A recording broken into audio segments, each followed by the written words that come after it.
Right, we're going to have a look at some things in bags that have been dragged out of storage. Boxes and bags. I've got a few mystery pieces. I don't know what's inside. I'm very good at cataloguing things and taking photos of things, but once I pack them away, I don't know where they are, which I should try and fix that.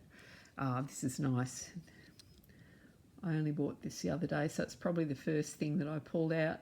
This is by John Atkins and Son, who were a UK maker. They made a lot of gorgeous, gorgeous enamel. You can just see the detail and the pattern in there. If you buy enamel, you should, especially if you're spending quite a bit of money for it, try and make sure that there's as little scuffing or wear on the enamel as possible. This actually had a few spots on it, and I thought, oh, it's in nice condition apart from the spots. When I cleaned it, when I got it home, I brushed them with my fingernail, they actually came off and it was just like big blobs of makeup. So I've ended up with something very nice, tiny bit of ghosting around the edges, but really nothing to worry about too much. That might even be a bit of makeup too. And the back is beautiful. It hasn't been polished. There's different ideas about polishing. Some people like things to be bright and silver. I would never touch that. You need a little bit of patina on there, not dirt, but certainly patina. And it says J-A-N-S, John Atkin and Sons, and down there you have the hallmarks, the little anchor. Can you see it there? The little anchor is for Birmingham, and whether the anchor is upright or on its side or which way it's facing determines a year for Birmingham. The lion is made in England or Britain, and the O and the shape of the little nest it's sitting in determines the decade and the year it's from as well. So those three marks there will determine Chester, Birmingham, the country, and the last letter will be the year, but you have to look back and see whether that particular style of O suits the piece that you've got. Not a very fancy clasp, and it's not a wide hinge there, but I think it's, I don't know, early 1900s Edwardian. Really, really beautiful, a really lovely piece. I've already photographed that, so I don't need to do that again. Pink one. Let's see what's in here.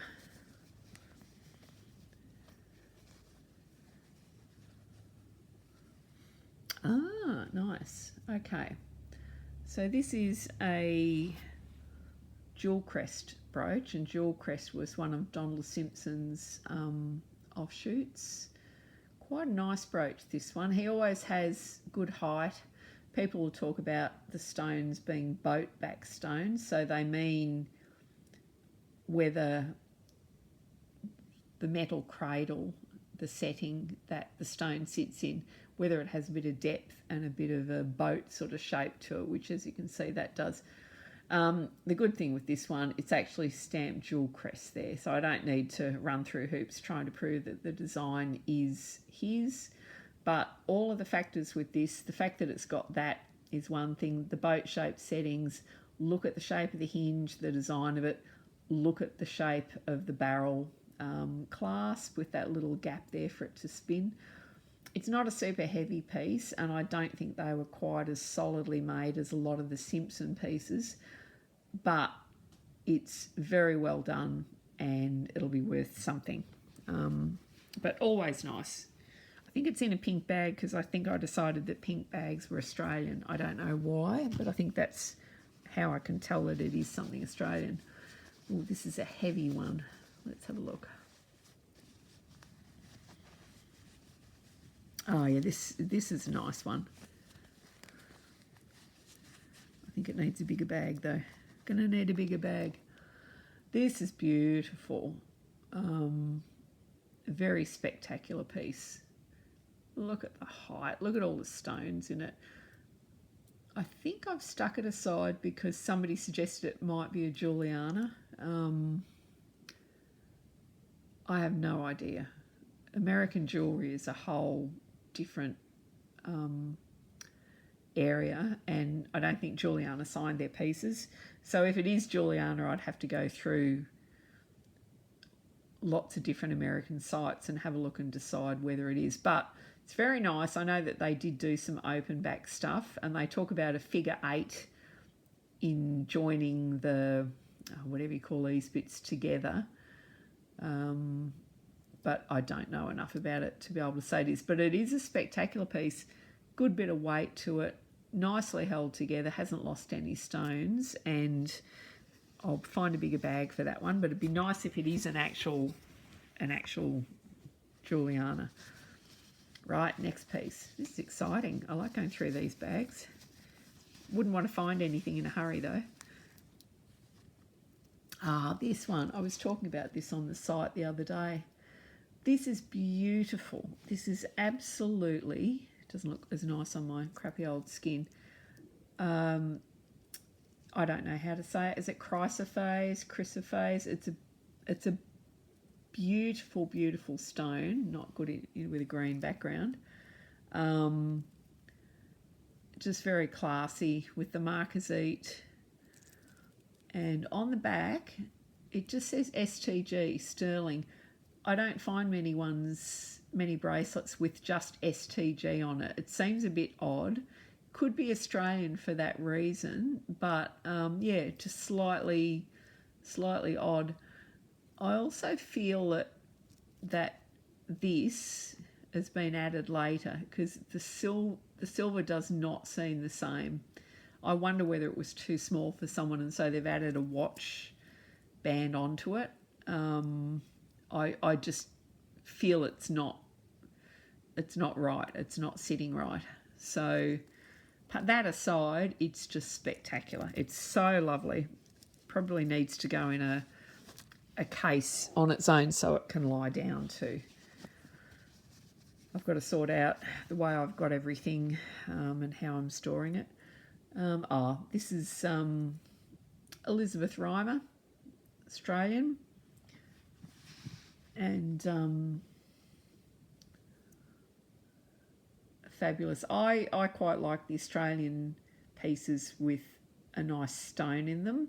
I don't think the designers made this style with the stones for that long, but Elizabeth Reimer has done a couple of them, and Barks, BARCS, another Australian band, another Australian maker, they certainly have.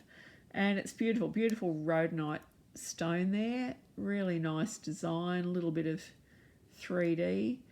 And there is the Elizabeth Reimer Arkansas arch, and there is the design number. Yeah, I like that a lot. I looked at it for a little while, and then I think it was on special, and I decided to buy it because I just like it. It's just lovely.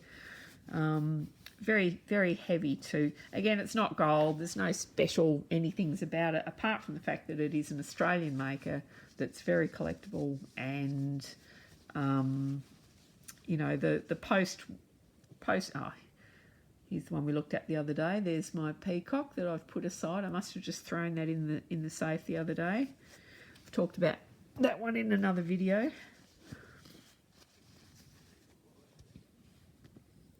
On here here's the day-night ring. So this, I was amazed when I saw this. So the idea of this ring is that you've got the two bits either side that pivot, and you can wear the ring so it looks like that, or it looks like that, or you can have that or that, and you can decide whether you want it to be, you know, dark or ruby, and it's beautiful. And the construction on the back, which is quite hard to see, that is all hand cut out. Pretty sure I looked it up and it was from the 20s. And the interesting thing with this one, there are some that were made with a plain side to the band. Mine's got quite a few cutouts. I can't find the exact maker, but that's the sort of thing that you'd be looking at to try and work out who made it. It's fairly light, it's not heavy, Don't know whether it's silver or platinum. I'm not too sure, but it's really spectacular. Very, very nice. And the pieces that are still around are all very, very well made.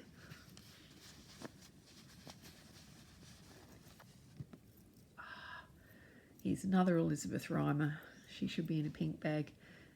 I need to take a proper photo of this because I put it in the safe and I haven't seen it since.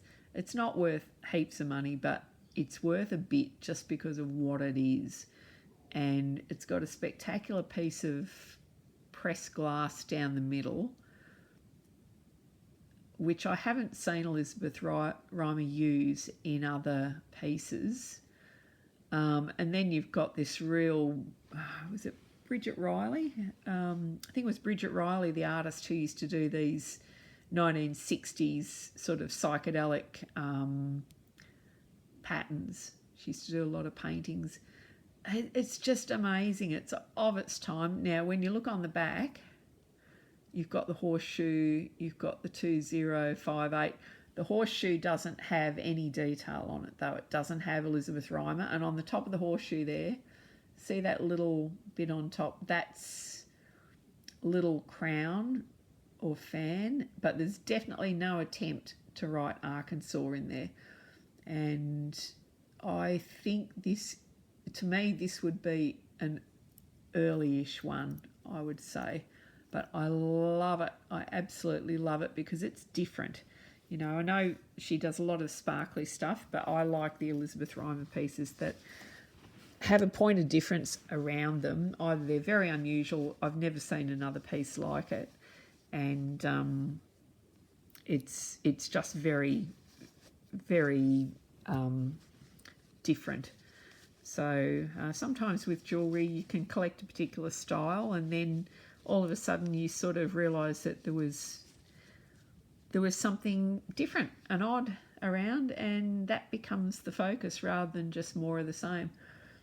I bought him off eBay because I just thought he was super, super, super, super cute. Yeah, he's just a lovely little kookaburra. They're all different designs, every single one of them. He's not gold, he's not silver. He's just a pretty little thing. He's probably silver lined or something. But yeah, just fabulous. He's just super, super cute. Right, what are we? 12 minutes. I'll do a couple more. I'll do some that are in boxes and see what we've got. They're usually boxes covered in cat hair because my cat can't resist lying on jewellery. Ooh, what's this one? Ah, this is my monkey brooch. Yeah, he has to live in a box.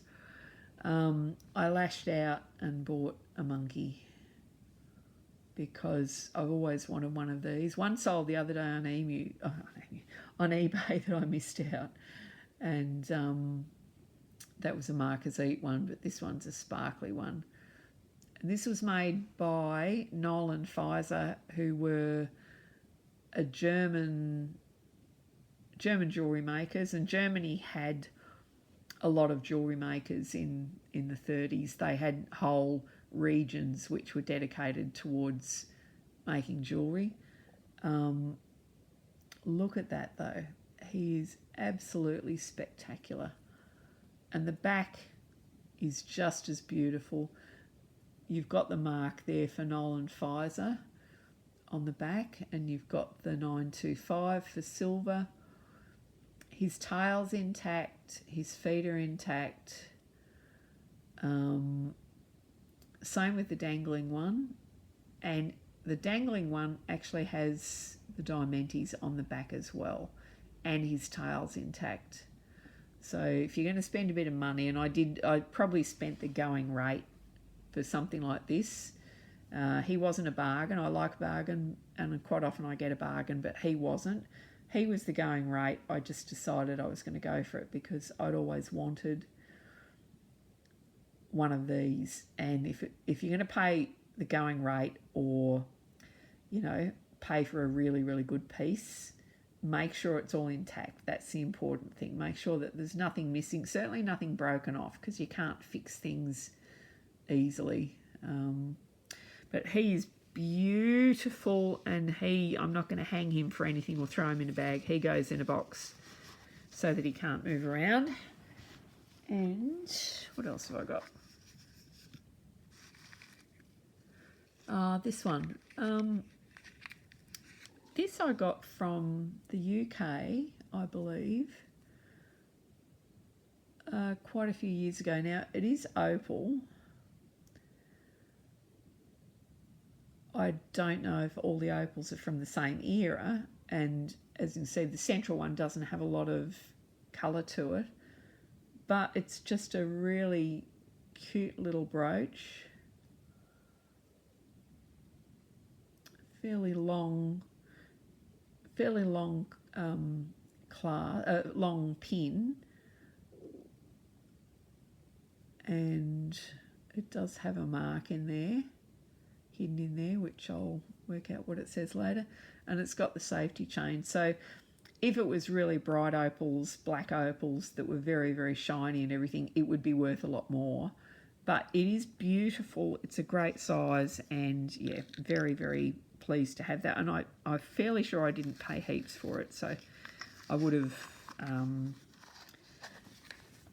been okay with what I paid for that. I'll just do one more. This one. So this is another Schreiber-Hiller. These are the German makers that didn't use prongs. They used that little scalloped edge thing to channel set the diamonds so that the diamonds are set within the two bits of metal. And look at the back on that. That is gorgeous. Absolutely beautiful. No maker's mark at all, but I know who it is because of the make. So if you see that, especially, if you buy that, they patented the design and you know that you're getting a Schreiber-Hiller. Yeah, really gorgeous. But you have to tell that piece, you have to tell what it is from the design, because they didn't sign things. And we'll do, what else have I got? A couple more bags. Oh, okay. Piece of Wedgwood. I don't do Wedgwood. My mum used to, though. Mum liked her Wedgwood pieces. She used to get them from Franklin Mint, if anyone remembers them. So it says STG-SILV, sterling silver, and Day and Sun. And it's got a mark there. So I think I bought that because it wasn't too expensive and it did have a maker on it and a bit of age, as you can see from the thing there. But I don't think the design is particularly rare, but I'm fairly sure I bought that because it was a bit of a bargain and it seemed like a nice piece. Oh, and this one, I got this from one of the girls on Facebook, Nicole, I think it was. Beautiful, absolutely beautiful. This is a Norwegian designer. There you go. You can see Norway sterling and the 925, which is 92.5 out of 100 bits of silver. Just beautiful, really unusual. I don't think it's super rare. There are plenty of these around. And again, you can see that the enamel has got a bit of ghosting around the edge there, etc. But it's okay. It's pretty good, really. And there's no enormous patches taken off it. But that's a common thing with enamel, to see that bit of ghosting and start to see the enamel coming off. I don't imagine that there's any way to fix it. So if you're going to buy a reasonable piece. Right, that might do for now, I think. Thank you for watching again. I'm going to watch a bit of the football now. Thanks for that. Bye.